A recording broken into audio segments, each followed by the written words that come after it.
আসসালামু আলাইকুম ওয়া রাহমাতুল্লাহি ওয়া বারাকাতুহু।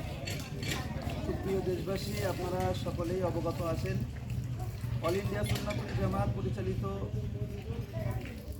স্বরূপনগর ব্লকে তরণীপুর গ্রামে মা আমিনা মাদ্রাসাতুল বানাত নামীয় একটি নারী শিক্ষা প্রতিষ্ঠান খুব সুনামের সহিত আল্লাহ পাকের রহমতে গত 2 বছর ধরে চলছে।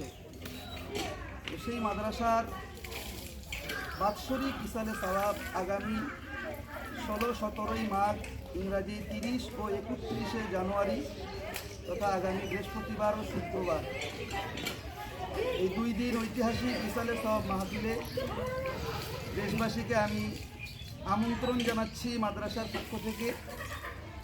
মা আমিনা মাদ্রাসাতুল বানাতের ইসালে সওয়াবে আপনারা মাদ্রাসার পক্ষ থেকে সকলেই আমন্ত্রিত। আপনারা সকলেই 30 এবং 31 তারিখে তথা বৃহস্পতিবার ও শুক্রবার মাদ্রাসার বাৎসরিক ইসালে সওয়াবে যথাসময়ে উপস্থিত থাকবেন এই আশা রাখছি এবং আপনাদের সার্বিক সহযোগিতা একান্তভাবে মাদ্রাসার পক্ষ থেকে কামনা করছি।